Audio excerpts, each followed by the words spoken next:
Good evening everyone. और आज का हमारा टॉपिक है यूरिनरी ट्रैक इन्फेक्शन और रेस्पिरेटरी ट्रैक इन्फेक्शन, यूटीआई और आरटीआई। यूरिनरी ट्रैक इन्फेक्शन और रेस्पिरेटरी ट्रैक इन्फेक्शन का जो ट्रीटमेंट है वो सेम है, ट्रीटमेंट कॉमन आएगा। अब देखो, यूरिनरी ट्रैक सिम्टम्स में जो सिम्टम्स आएंगे, पेशेंट जो कंप्लेंट लेकर आएगा उसमें क्या रहेगा, इन्फेक्शन हुआ है तो फीवर प्रेजेंट रहेगा, यहाँ पर भी फीवर प्रेजेंट रहेगा। यूरिनरी ट्रैक इन्फेक्शन और रेस्पिरेटरी ट्रैक इन्फेक्शन दोनों इन्फेक्शन हैं तो दोनों में फीवर प्रेजेंट रहेगा, दोनों में नौशिया की फीलिंग रहेगी। नौशिया मीन्स पेशेंट कहेगा कि अंदर से अच्छा नहीं लग रहा, दैट इज़ नौशिया। उसके बाद फीवर होने के बाद हमें एग्जॉशन होता है। एग्जॉशन का मतलब क्या होता है कि थकावट महसूस होना without doing any physical work, यानी कोई फिजिकल वर्क नहीं करते हुए भी थकान होना, उसे एग्जॉशन कहते हैं। तो दोनों जगह एग्जॉशन प्रेजेंट रहेगा। फिर उसके बाद जो पेशेंट यूरिन पास करेगा तो यूरिन पास करते समय पेशेंट को पेन होगा। यूरिन पास करते समय पेशेंट के प्राइवेट पार्ट में पेन होगा और बर्निंग सेंसेशन प्रेजेंट रहेगी।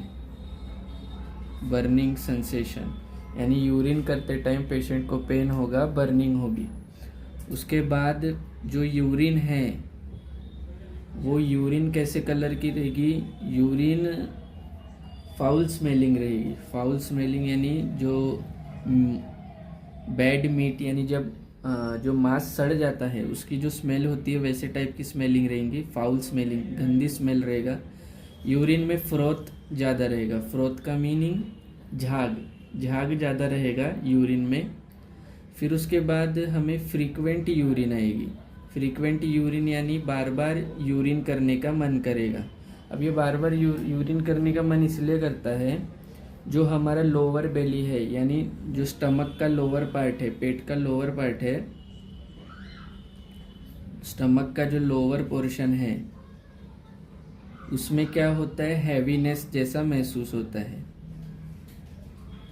जो स्टमक का लोअर पोर्शन है उसमें हैवीनेस जैसा महसूस होता है, इसके लिए पेशेंट बार बार यूरिनेट करता है, उसे कहते हैं फ्रीक्वेंट यूरिन। ये सब सिम्टम्स देखने को मिलेंगे। फिर जो रेस्पिरेटरी ट्रैक इन्फेक्शन रहेगा उसमें क्या देखने को मिलेगा कि पेशेंट के आँखों से नोज़ से स्नीजिंग बहुत होगी पेशेंट को, स्नीजिंग।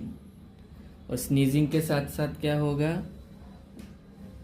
वाटरी डिस्चार्ज होगा, यानी पानी के जैसा डिस्चार्ज होगा।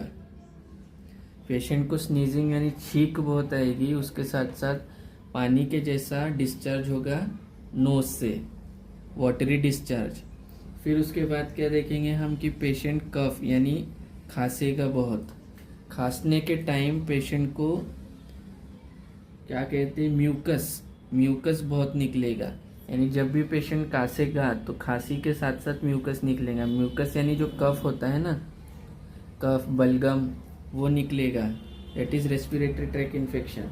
आफ्टर दैट हेडेक का सिम्टम प्रेजेंट रहेगा। हेडेक किस लिए कि स्नीजिंग और कफ बहुत फ्रीक्वेंटली होंगे, यानी पेशेंट बार बार स्नीजिंग करेगा और बार बार कफ करेगा, उसके कारण हेडेक का सिम्टम भी दिखेगा। एंड जब हम चेस्ट देखेंगे तो चेस्ट रीजन में क्या होगा कि कफ करने के कारण, स्नीजिंग के कारण चेस्ट में ज़रा टाइटनेस प्रेजेंट रहेगी, टाइटनेस। और अगर हम स्टेथोस्कोप लगाकर देखेंगे तो वीजिंग साउंड प्रेजेंट रहेगा, वीजिंग साउंड प्रेजेंट रहेगा। तो सिम्टम्स वही है, स्नीजिंग रहेगा यानी छींके आएगी विथ वाटरी डिस्चार्ज, यानी पानी के जैसा डिस्चार्ज होगा नाक से। फिर कफ यानी खांसी आएगी बार बार, और खांसी में से बलगम यानी म्यूकस निकलेगा, वाइट। फिर खांसने और बार बार खांसने और छींकने के कारण हेडेक होगा और चेस्ट में टाइटनेस आएगी। उसके बाद जो चेस्ट रीजन है वहाँ पे वीजिंग साउंड देखने को मिलेगा, यानी जो वीजिंग साउंड होता है, सांस लेते टाइम हमें वीजिंग साउंड सुनाई देगा। देन रेदर देन ऐसी कंडीशन में, दोनों कंडीशन में हमें स्मोकिंग और एल्कोहलिज्म को, स्मोकिंग एंड एल्कोहलिज्म को अवॉइड करना है। ठीक है, अब इसका ट्रीटमेंट क्या होगा? अब बहुत यूरिनरी ट्रैक इन्फेक्शन में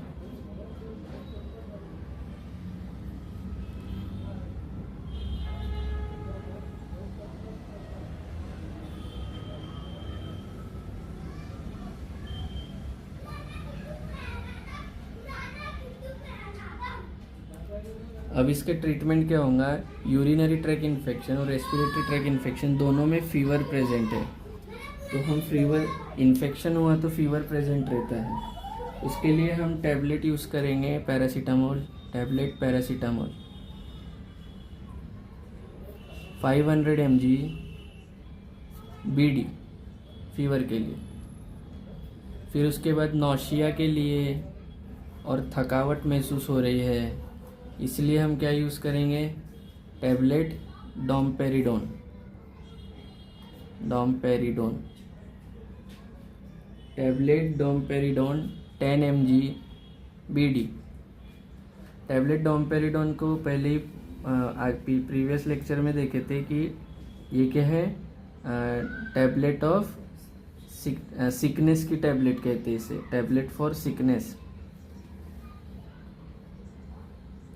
तो ये डोमपेरिडोन कब यूज़ करते हैं? हम नौशिया के लिए यूज़ करते हैं, यानी अंदर से अच्छा नहीं लग रहा कहता है पेशेंट, उसके लिए, एंड वॉमिटिंग के लिए।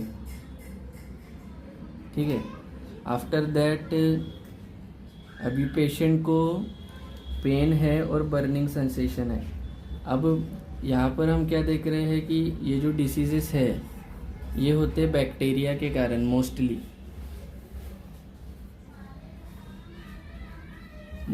बैक्टीरिया के कारण होते हैं। तो बैक्टीरिया के कारण हो रहे हैं तो हम क्या करेंगे? एंटीबायोटिक देंगे। अब जो यूरिनरी ट्रैक इन्फेक्शन है, तो जो यूटीआई के लिए जो एंटीबायोटिक बेसिकली यूज़ होती है मेनली, वो है ciprofloxacin tablet, ciprofloxacin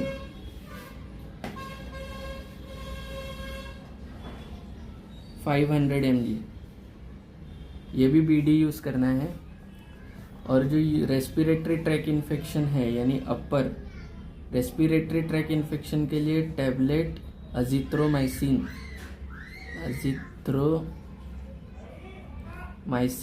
500 mg BD ये यूज़ होती है। ठीक है, यूरिनरी ट्रैक इन्फेक्शन के लिए tablet ciprofloxacin 500 mg, respiratory tract infection के लिए टैबलेट एजिथ्रोमाइसिन 500 mg। अभी एंटीबायोटिक यूज़ करने के बाद, ये क्या है? एंटीबायोटिक है। तो एंटीबायोटिक्स यूज़ करने के बाद हम क्या करेंगे कि इसके साथ हम हमेशा एक टैबलेट देते हैं, टैबलेट ओमेप्रेजोल। क्यों देते हैं टैबलेट ओमेप्रेजोल? जो गैस्ट्रिक एसिड का सिक्रीशन है उसको कम करने के लिए टैबलेट ओमेप्रेजोल। कितना? 20 mg BD to reduce gastric acid secretion. हम जब भी एंटीबायोटिक का यूज़ करेंगे उसके साथ साथ हमें ये ओमेप्रेजोल टैबलेट देना ही है। उसके बाद अकॉर्डिंग टू कंडीशन हम देखेंगे कि अगर पेशेंट को यहाँ पर हेडेक बहुत ज़्यादा प्रेजेंट है या फिर पेन बहुत ज़्यादा प्रेजेंट है, तो इसके लिए हम क्या कर सकते हैं? ये दे सकते हैं अपना एनाल्जेसिक कौन सी देंगे? टैबलेट डाइक्लोफिनेक दे सकते हैं, डाइक्लोफिनेक बहुत सा 25 mg होता है, 50 mg होता है BD। अकॉर्डिंग टू कितना पेन है उसके अनुसार देंगे हम। और ये कंप्लीट हो जाएगा। तो यही ट्रीटमेंट रहेगा। और अगर पेशेंट को स्नीजिंग, अभी क्या होगा कि पेशेंट को रेस्पिरेटरी ट्रैक इन्फेक्शन है और यूरिनरी ट्रैक इन्फेक्शन है, ये एंटी एलर्जी के कारण भी हो सकता है। तो एक एंटी एलर्जिक हम डाल देंगे, एंटी एलर्जिक भी आ जाएगा एक। कौन सी रहेगी? Tablet cetirizine 20 mg BD। तो ये हमारा ट्रीटमेंट हो गया। यूरिनरी ट्रैक इन्फेक्शन में पेशेंट कंप्लेंट लेकर आएगा, फीवर है, नोशिया है, थकावट महसूस होती है, यूरिन पास करते समय जलता है, पेन होता है, यूरिन फाउल स्मेलिंग रहेगी, उसमें से झाग निकलेगा, पेशेंट बार बार यूरिन करने जाएगा, लोअर पोर्शन में पेशेंट जो स्टमक है, पेट के लोअर पोर्शन में हैवीनेस रहेगा, जिसके कारण पेशेंट बार बार यूरिन करेगा। और फिर जो रेस्पिरेटरी ट्रैक इन्फेक्शन है उसमें भी फीवर दिखेगा, नोशिया रहेगा और एग्जॉशन रहेगा, यानी बुखार रहेगा और पेशेंट को थके जैसा लगेगा। उसके साथ साथ क्या होगा? स्नीजिंग, यानी छींके आएगी पेशेंट को और छींके आने में वाटरी डिस्चार्ज होगा, यानी पानी जैसा डिस्चार्ज होगा। आफ्टर दैट पेशेंट को बार बार फ्रीक्वेंट कफ्स आएंगे, कफ में म्यूकस निकलेगा, दैट इज़ बल्कम। और फिर वो स्नीजिंग और फ्रीक्वेंट स्नीजिंग और कफ के कारण पेशेंट में हेडेक प्रेजेंट रहेगा और चेस्ट रीजन में टाइटनेस आएगी।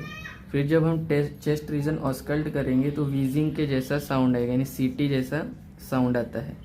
ऐसे केस में हमें क्या करना है? पेशेंट को स्मोकिंग और अल्कोहलिज्म अवॉइड करने को लगाना है, ठीक है। और जो डाइट रहेगा वो नॉर्मल डाइट ही, पहले लाइट डाइट खाने को कहना है, लाइट वाला, और उसके बाद नॉर्मल डाइट। पेशेंट को हम कहेंगे कि वाटर का कंजम्पशन ज़्यादा करे।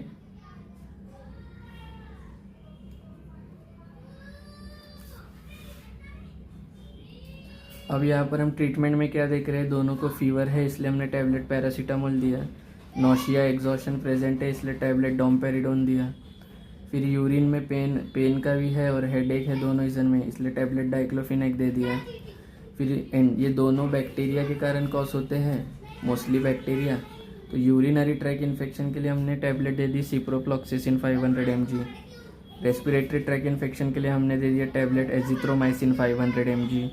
फिर उसके बाद अगर हम एंटीबायोटिक यूज़ करते हैं तो उसके साथ टैबलेट ओमेप्रेजोल हमेशा देना है 20 mg, और एंटी एलर्जिक देंगे एक टैबलेट सेट्रिजिन 20 mg। तो ये यूरिनरी ट्रैक और रेस्पिरेटरी ट्रैक का इन्फेक्शन का पूरा ट्रीटमेंट कंप्लीट हो जाएगा। इसके लिए हम टेस्ट भी करवा सकते हैं, जैसे DAT डायरेक्ट अग्लूटिनेशन टेस्ट और सीरोलॉजिकल टेस्ट्स भी होते हैं, डाट कहते हैं इसे, डाट डायरेक्ट अग्लूटिनेशन टेस्ट, और एक होता है सीरोलॉजिकल टेस्ट। तो ये ट्रीटमेंट पॉइंट ऑफ व्यू से था। ओके।